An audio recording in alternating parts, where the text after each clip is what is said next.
এটা ৰাজ্যিক ঘাইপথে জ্বলা-কলা খুৱাইছে সাধাৰণ ৰাইজক। ঘাইপথটো মেৰামতিৰ বাবে 22 কোটি টকাৰ মুখ্যমন্ত্ৰীৰ ঘোষণা অসাৰ প্ৰতিপন্ন।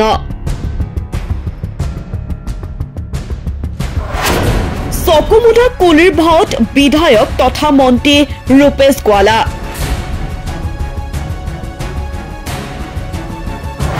মন্ত্ৰী ৰূপেশ গোৱালাই বিলাসী বাহনত ভ্ৰমণ কৰাৰ বাবে গম নাপায় পথৰ দুৰৱস্থা।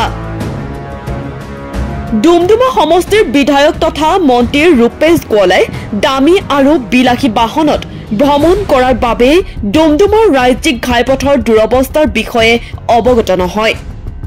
এই অভিযোগ আমাৰ নহয়, এই অভিযোগ ডুমডুমাবাসী ৰাইজৰ। যোৱাকালি ইলেকশ্যন আছিলে, যোৱাকালিও এটা এক্সিডেণ্ট হ'ল ইয়াতে। এই ৰাস্তাৰ কাৰণে হ'ল, ছোৱালী এটা পৰি গ'ল ৰাস্তাত। ৰাস্তা বেয়া হৈছে যথেষ্ট, একদম তিনিচুকীয়াৰ পৰা ঢলালৈকে পুৰাই বেয়া, আৰু আমাৰ ডুমডুমা যথেষ্ট বেছি বেয়া। ডুমডুমা পুলিচ পইণ্ট, ৰূপাই চাইডিং, বিশাকপি আটাইকেইটা জেগা বেয়া। সেইদিন ৰাতিও এটা এক্সিডেণ্ট হ'ল, ডাঙৰ এক্সিডেণ্ট হ'ল আজি 4 দিন আগতে। এই ৰাস্তাৰ কাৰণে এক্সিডেণ্ট হ'ল। ডুমডুমাতে আমাৰ মন্ত্ৰী বিধায়ক ডুমডুমাতে আছে, তাতে ভালকে নেচায়, মেইন ৰাস্তাখন নবনায়, কেতিয়াও নবনায়। ডুমডুমাৰ মাজেৰে যোৱা পুৰণি 37 নং ৰাষ্ট্ৰীয় ঘাইপথ বৰ্তমান ৰাজ্যিক ঘাইপথছোৱাৰ প্ৰকাণ্ড গাতে বিশেষকৈ ডুমডুমাবাসীক জ্বলা-কলা খুৱাইছে। যদিও ডুমডুমাৰ বিধায়ক তথা মন্ত্ৰী ৰূপেশ গোৱালা যেন চকুমুদা কুলি হৈ পৰিছে। পথছোৱাৰ বিভিন্ন অংশত পুখুৰী সাদৃশ্য গাঁতবিলাকত প্ৰতিদিনে পথ দুৰ্ঘটনা সংঘটিত হৈ থকা পৰিলক্ষিত হৈছে। যদিও জনপ্ৰতিনিধি কিংবা বিভাগীয় কৰ্তৃপক্ষৰ কাণসাৰ নাইকিয়া হৈছে। ৰূপাই চাইডিং অঞ্চলত 3খনকৈ মহাবিদ্যালয় আৰু 7খনকৈ হাইস্কুলৰ উপৰিও এটা ব্যক্তিগত নাৰ্ছিং হোম, সমজিলাৰ কাৰ্যালয়, ৰাজচক্ৰ বিষয়াৰ কাৰ্যালয় অৱস্থিত। আৰু উক্ত শিক্ষা অনুষ্ঠানলৈ প্ৰতিদিনে অহা যোৱা কৰা শিক্ষাৰ্থী, কাৰ্যালয়সমূহলৈ অহা যোৱা কৰা স্থানীয় ৰাইজে এই পথছোৱা ব্যৱহাৰ কৰে।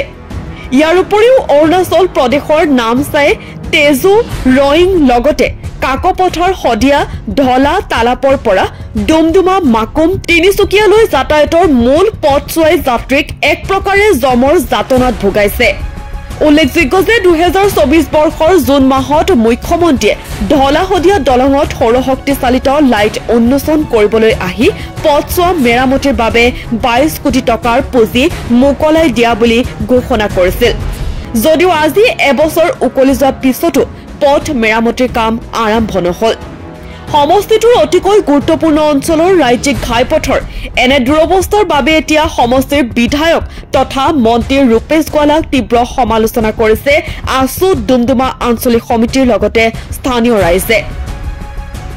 আমাৰ ডুমডুমা আৰু ঢলা সংযোগী, মাকুম সংযোগী যি ৰাষ্ট্ৰীয় ঘাইপথটো, এই ঘাইপথেদি এই আমাৰ ৰূপাই অঞ্চলতকৈ 3খনকৈ মহাবিদ্যালয়, 5খন অধিক সংখ্যক স্কুল, কলেজ, ইয়াত চিকিৎসালয় আছে। এই ৰাজপথেদিয়ে তেওঁলোকে অহা যোৱা কৰি আছে। আৰু সঘনাই এই ৰাজপথত যেতিয়া পুখুৰী সদৃশ এই গাঁতবিলাকত মানুহে তেওঁলোকে সোমাই দুৰ্ঘটনাত পতিত হ'বলগীয়া হৈছে। কাৰ বিফলতা? এয়া চৰকাৰৰ বিফলতা। আমাৰ প্ৰশ্ন হৈছে যে কিহৰ বাবে তেওঁলোকে সেই শিৰ ফুলাই কিছুমান কথা যে আমি 22 কোটি টকা এই ৰাস্তাৰ বাবে অনুমোদন দিছো, এই যি কথাবিলাক কয়, এই কথাবিলাক কিহৰ বাবে কয় আমাৰ প্ৰশ্ন হৈছে। আৰু যি এই ৰাষ্ট্ৰীয় ঘাইপথটো আমি সৰহসংখ্যক দল সংগঠনে যেতিয়া আমি আন্দোলন কৰিছিলো, তেওঁলোকে তাৰ পিছদিনাখনে টালি টোপোলাত মৰাত লাগি যায়। আমি এই টালি টোপোলা মৰাত এয়া তেওঁলোকৰ সমাধান নহয়। ডুমডুমাত এগৰাকী মন্ত্ৰী আছে, তেওঁ পিছফানে থকা তেওঁৰ ঘৰৰ নিচেই কাষতে আছে বাইপাছ। সেই দামী গাড়ীবিলাকেদি সেই বাইপাছেদি অহা যোৱা কৰে। তেওঁ নাজানে চাগে তেওঁ ঘৰৰ ওচৰতে যে এটা ৰাষ্ট্ৰীয় নেশ্যনেল হাইৱে যে তেওঁলোকে সঘনাই যে ইয়াত চিকিৎসা ৰোগী, স্কুলৰ ছাত্ৰ ছাত্ৰী, সমজিলা আয়ুক্তৰ অফিচলৈ যে অহা যোৱা কৰে দৈনন্দিন, তেওঁলোকৰ এইটো বাটপথ, সেই বাটপথটো চাগে তেওঁ নাজানে। হয়তো সেইকাৰণে চাগে তেওঁ অনুভৱ কৰা নাই যে এই ৰাষ্ট্ৰীয় যি ঘাইপথটো আছে ইমান যে দুৰৱস্থা হৈছে। ডুমডুমাৰ পৰা ললিত তাঁতীৰ সহযোগত নিউজ ডেস্ক, এনি টক্স।